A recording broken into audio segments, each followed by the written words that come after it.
Season 4, Episode 30, HD Chloe vlog.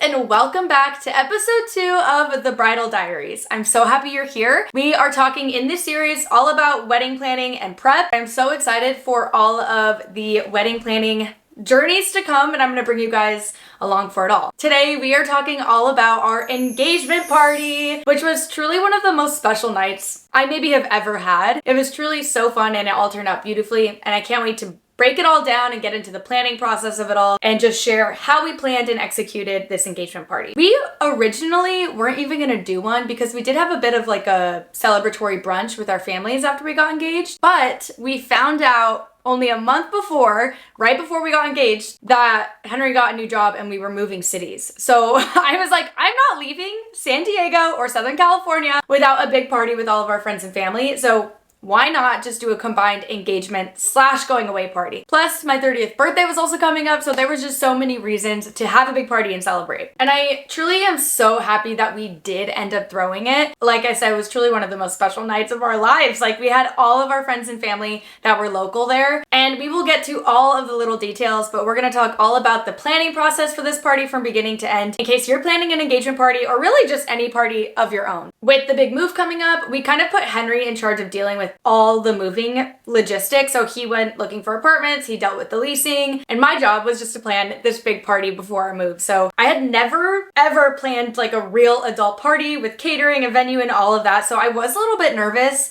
and I definitely did learn a lot throughout the process, which is why I'm excited to share it all. I'll also say that we did put this together pretty last minute because, like I said, we found out only a month before we had to pack up all of our bags and leave that we were moving. So we pretty much planned this in a month or so, and that was everything from finding the venue, the catering, the invites, all of that. So it was a little bit rushed, but I feel like that's why I learned really quickly what the priorities were, what we needed to do first, and the order that we needed to do everything. I also did make a couple of mistakes and learn things along the way, and hopefully you can learn from me and my mistakes to avoid them in your engagement party or bridal shower. Like I said in my last video, I am a type B bride. Like, I'm not very organized, I'm not a planner, so I did really have to be on top of it to do this last minute planning, and it actually turned out to be a lot of fun, and it kind of inspired me now in this new apartment to hopefully, when I make friends up here, host more parties and like small gatherings, because I really did enjoy the process of like picking out the details, the decor, finding the best food, and scrolling through Pinterest for inspiration. It all was really fun. And so I think having that positive perspective of, even in the stressful moments, just remembering that it's supposed to be fun and that the party's gonna be really fun with all the people that we love, it really helped me through that process. So let's get into it. But first, make sure to subscribe to my channel and stay tuned for all future bridal diaries. And there's also lots of travel vlogs. Make sure to check it out and like this video, of course, if you want to support, and comment below. Let me know your bridal questions. Let me know your wedding planning advice, please. I will take any advice I can get. And just let me know what you want to see next from me down below. Okay, here we go. I am going to talk about everything in the order that I actually did it and planned the party, so that it kind of makes sense for you if you're planning a party in like the order that worked best for me and what might help you, just in terms of like the chronological planning of a party. I also will link all of the vendors and all of the products and outfits that I talk about down below in the description of this video, so that you can use them for yourself, shop for yourself. If you see anything that you love, take it from the links below. And of course, I had to put on white for my next bridal diaries. I was gonna wear the dress that I wore to my engagement party, but it is cold and raining here today, so I had to put on my most fun and fringy white sweater. All right, we're covering a lot in this video, so stay tuned and let's get right into it. Starting with the most fun part, which is the theme. I love a themed party. I love to dress on theme. I love to attend theme parties, and I really think it just helps like bring a party to life and sort of tie in all the details together, whether it's just a color or like a specific concept. I did browse a lot of different theme options for engagement parties, and I landed on That's Amore Italian themed, which I have seen done quite a lot. but I do think it is just so cute, and I love the like vibrant and romantic aesthetic and just energy of it all. Plus, we did get engaged in Italy, which you guys can see here if you want to watch the last bridal episode. Since we got engaged in Italy, it just seemed like the most perfect theme, and we could really play it up, bring the food and the dessert and the drinks and everything, tie it into that theme. So from there, of course, I turned straight to Pinterest and started scrolling for inspiration on the aesthetic and the decor and like what kind of appetizers we could serve with this fun Italian theme, and to just get a sense of some cute details that we could add to the party to make it memorable for both us and our guests. So once I locked down the theme, it was time to find somewhere to host the party. So we decided to host the party in Carlsbad, where we had lived for almost 3 years. When searching for venues, I came across the Chandelier Room Carlsbad, which was just absolutely perfect for this theme. It was a big backyard space with string lights, and it has like a bar already set up. It comes with all the seating. It has like an inside speakeasy looking type of bar with some more couches and additional seating, and it just was so cute. And I realized that I had literally been walking by this venue every single day on my morning walk. And if you guys follow me on Instagram, you know I'm doing a daily walk every single morning. And I didn't even realize it was there because it was like a little bit tucked away. And so I was like, wow, this is perfect. I could literally walk there. It's 5 minutes away from my house. So I reached out to the owner and I did a tour of the venue, and I just loved everything about it. It was a perfect spot. It's so cute, and it was so convenient because it basically is kind of like a big backyard and a little bit of an indoor space for everybody to gather. And again, the owner, Cheryl, is absolutely amazing. She really works with you to create the party of your dreams. Like, she asks about like the seating that you want, anything that you might need, she'll help coordinate it. And she's there the day of with a coordinator to sort of like set everything up and make sure that you are ready to roll and ready to host your party. So if you live in the San Diego area, especially in North County, San Diego, definitely check out the Chandelier Room Carlsbad. They host all kinds of events. It's a really perfect space for any big party. So we ended up having about 70-ish guests. Which brings me to my next point, and that is the invites. We used Paperless Post for our invitations, which is an online platform that was actually so convenient. Basically, you just create an invite of your choice. So they have a ton of templates, or if you want it to be really specific to your theme and like have some freedom to design it, I made my template on Canva, and then I uploaded it to Paperless Post on like a blank card so that it could look exactly how I wanted. And you can really like customize the invite, and it turned out really cute. From there, you could just input everybody's phone numbers or emails, which if they're coming to your engagement party, you probably already have, and send the invite from there. So all of our invites just went out as a simple text message where they click it and then the envelope opens and they get all the details from there. And I really liked Paperless Post because not only was it easy to like organize and send all the invites, but you can manage and track all the RSVPs.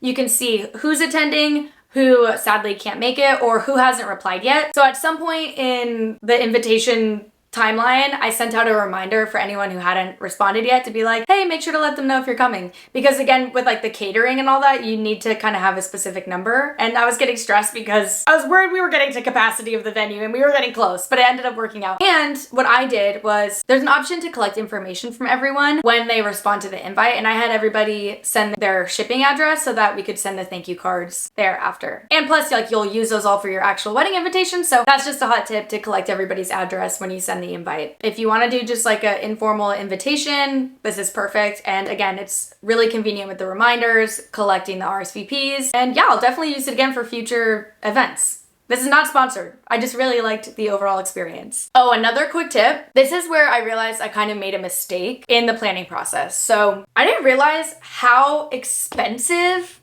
everything is for a party of this size. So one thing I would have done differently would be to create the budget before I even started planning the party. We ended up getting 70 RSVPs, which is a lot of people. And so for the catering, the bartending, and the venue, it does add up. That definitely added a little bit of stress because, again, a party of that size is expensive. I didn't set a budget beforehand and had to kind of like supplement for it all throughout the process. Luckily, the Chandelier Room and the bartender and several of the vendors were really understanding and helpful and kept our budget in mind for the party and any add-ons. Keep the budget in mind early on because it does add up. even from like the decor and stuff, that's something I would have done differently. And I realized it as soon as we sent out the invites and we had that many people invited and then that many people RSVPing. That's when I was like, yeah, I should have done this before. So just a quick tip to keep in mind. And I will absolutely be doing that when it comes to planning the actual wedding. Next up is the food and catering. Of course, with any party, the food is probably one of, if not the most important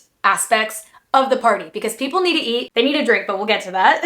And I feel like food can really make a difference in like the overall enjoyment of a party. And I knew for this theme, I really wanted to play up the Italian theme. And so I wanted a catering option that was not only delicious, but also interactive. And so I decided on finding a wood fire pizza oven truck. We ended up finding an amazing caterer, and that was Urban Pizza Catering. And they're all around San Diego. They have like a big wood fire pizza oven truck that they pull up to your venue or to your event. And then they have staff like fully like wood fire, like cooking the pizzas and then running them into your table and your venue. They offered 5 different flavors that you could choose from. You could also get like appetizers and stuff in addition to the wood fire pizza oven, which was a huge hit. Everyone loved it. They were so good. I barely ate any pizza because as a bride, I feel like you're running around and stuff. And that's my one regret of this party, is not eating more food and not enjoying the catering that we got. But in addition to the pizza, I also had a friend make all of the appetizers. My friend's sister is like an amazing vegan chef. So she helped us out with creating a lot of just finger foods that people could take. She made like mozzarella skewers. We had a nice salad for people. And then one of my friends and her mom have a charcuterie business, so they made these adorable charcuterie cups. And all the food turned out amazing. We actually had like so much leftover food. And I was freaking out thinking we wouldn't have enough just because 70 is a lot of people. And again, I've never thrown a party like this, so I didn't know exactly how much we'd need. But that's better than not having enough, obviously. But yeah, the food was great. It was so fun. And it really went well with the Italian theme. So I think if you are gonna pick a theme, go with food that complements it well, because it just, again, ties everything in together really nicely. And then we also had some great desserts. We got these adorable cookies. These types of cookies are what I saw all over Pinterest and I had to have them. They are so cute. So Henry's mom actually ordered these cookies for us and we kind of designed 4 different styles. They actually turned out so good. They were from Lady B's Bake Shop. It's in Los Angeles, but they turned out so cute. And we actually kept a couple of them to just keep in our like wedding keepsake box that we're creating. In addition to that, we actually found an Italian-owned bakery in Carlsbad. We went to go check out like their pastry and dessert options, and it literally was owned by an Italian couple and their Italian parents who didn't even speak English. I was surprised to find something like this in North County, San Diego, but I'm so glad that we did. And they were amazing, and the pastries were so authentic and so good. So what we got was like a ton of mini desserts that people could just pick out from the dessert table in addition to those cookies. So we got a bunch of mini cannolis, and then we got a ton of just little Italian bite-sized desserts like lemon bars, these little puff pastries. They were all so delicious. And again, it was just so easy for people to kind of like pick at them as they walked by and enjoy those sweet treats. To recap so far, we picked the theme and then the venue, and then we secured all of the food and catering. And then next up, second to the food, and maybe more important to some people, is the bar.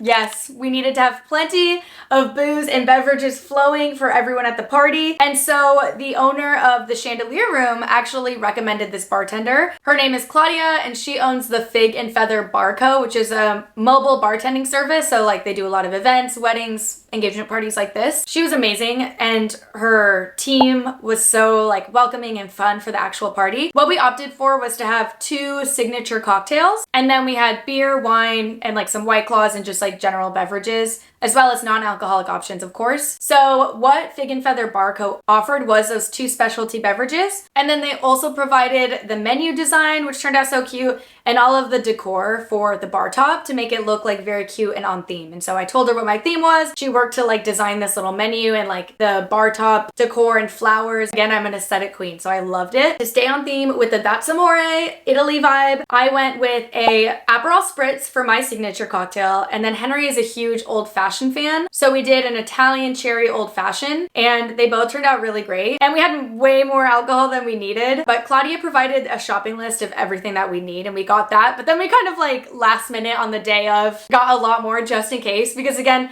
it's better to have more than enough than not enough. Fig and Feather Bar Co. was wonderful. Again, if you're in the San Diego area, check them out. Okay, so we got theme, venue, food and catering, the bar. And once you have all of that figured out, really now it just comes down to the little details that make the party actually look and feel special. And so this is kind of where I had the most fun because it's like the creative part of the party versus like the logistics and planning. This is where you could just like get a little creative, have fun, and play with the theme. So let's get into the decor and details. My mom is a creative genius. She's like an artist and she works in film. She does like stage directing sometimes, so I knew I could count on her to help me with the decor. I really wanted a really like romantic and just like atmospheric vibe, especially because the sun was gonna go down like right when the party started and we'd have the string lights going, and I just wanted it to feel romantic and vibey. So the inspiration was like lots of roses and candles, but I wanted to keep it pretty simple. And so my mom went and bought a bunch of artificial roses and little vases along with those small votive candles that we could just sprinkle throughout the venue. We could have got real roses, but honestly, we just wanted to like make it easy and simple. And then I ended up getting an actual bouquet of roses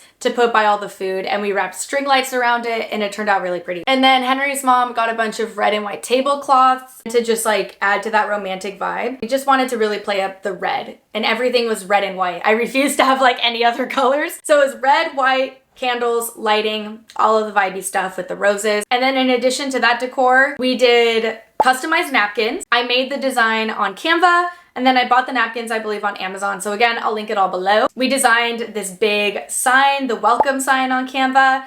And we also had balloons that we tied to the front sign, which we bought on the day of. There's some of those day of details that you'll need to take care of if you want them there. But overall, we prepared everything that we could ahead of time.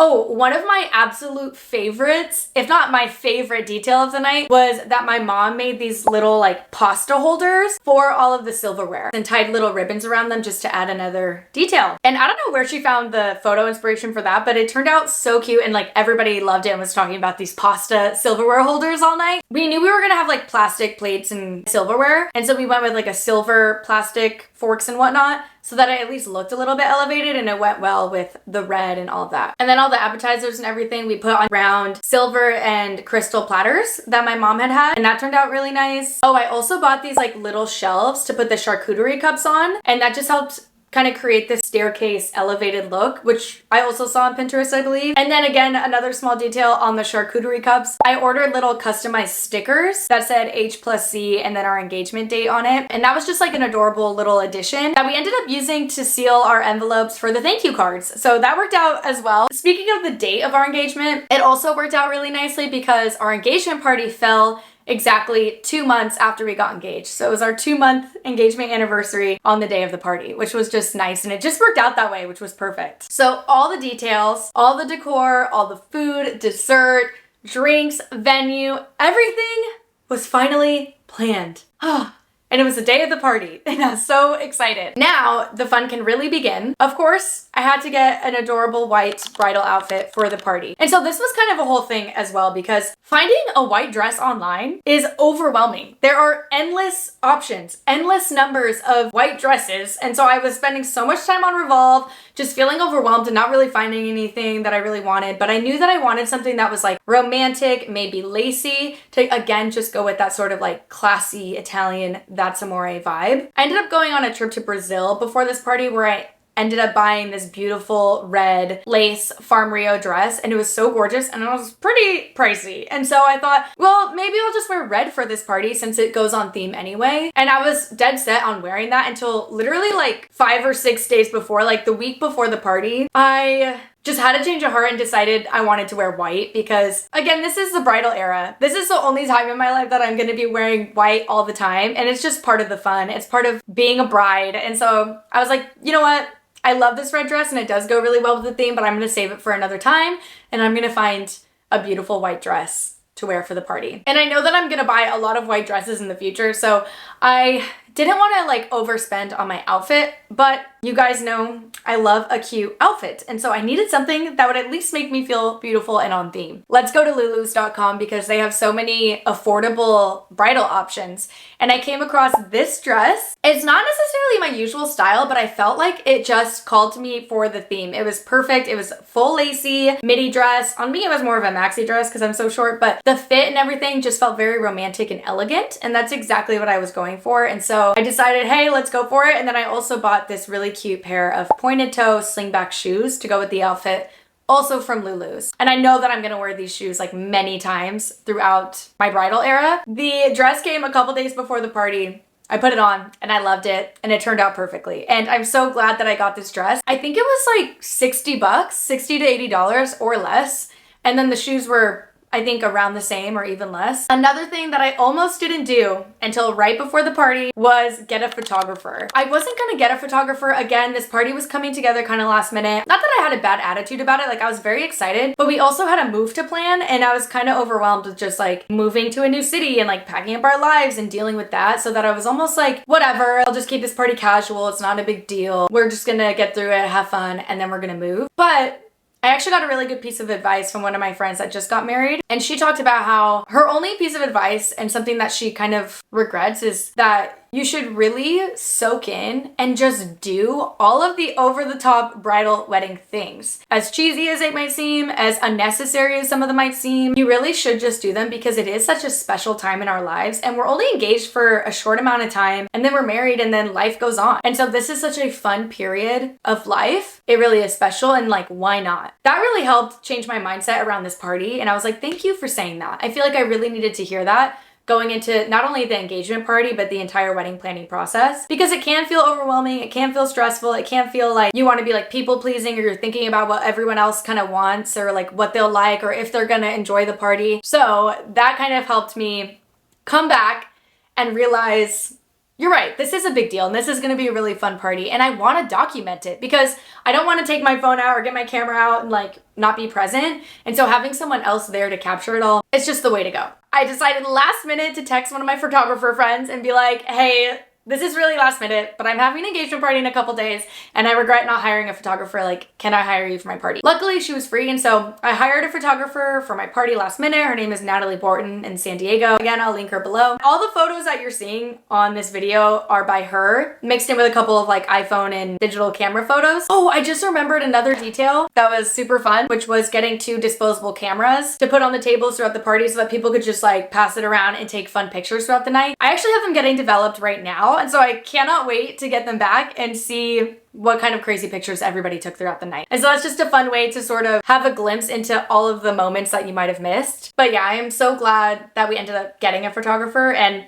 we're gonna cherish and frame these photos forever. In addition to the photographer, I also put my little cousin in charge of taking my own digital vlogging camera around and just getting video messages from everyone, talking to us, like sharing their well wishes or saying something funny to the camera. Watching those back the next day was so funny and so heartwarming, and I'm really glad that we did that. I think those are the main points in terms of planning the party. The party turned out so well and it was truly so fun, and it kind of made me think like, man, if this was just the engagement party, I cannot wait to see how the wedding turns out. Everybody was literally dancing in this venue by the end of the night. And then after the party, we all went to the local bar and we danced all night, did jello shots. I mean, it turned into a rager, but we packed up our entire life the following Monday and we moved on out of San Diego and up to the Bay Area. And that's where we are now. And that brings me here. We've had a lot going on, you guys. We just moved up here. We're getting settled in our new space. And so we have not started wedding planning yet because of this move again. It's a little bit overwhelming, but we're finally feeling a little more grounded and like getting used to our new neighborhood and our new apartment and our new schedules. I'm super excited to now sort of start browsing venues. We've been kind of talking about where we would maybe want to do it. Do we want to do it in Southern California where we're from, or do we want to do it abroad in another country? I don't know. We'll see. But we have started sort of like looking at venues, sending them to each other. By the end of this year, really early next year, we're going to really start picking up the pace when it comes to looking at venues and making big decisions for our wedding. Oh my God, you guys, I still can't believe we're engaged and getting married. I mean, it's been literally 4 years now, but it still feels kind of surreal. But I will definitely bring you along for all of the wedding planning journey. And I'll make sure to vlog any venues that we look at and yeah, just share all the details along the way because again, I'm type B and I don't even know where to start when it comes to wedding planning. And so I figure if I can share my journey, maybe it'll help other brides when it comes time to do theirs. Again, if you have any wedding planning advice, please let me know down in the comments because I'm gonna need it. Give me your advice, give me your comments, like this video, make sure to subscribe. I can't wait to keep making these videos and many more. And if you're not already, make sure to follow along on Instagram, TikTok, and all the things at by Chloe Caldwell. Subscribe to my new Substack at bychloecaldwell.substack.com and stay tuned for the next Bridal Diaries. Love you guys so much. Mwah!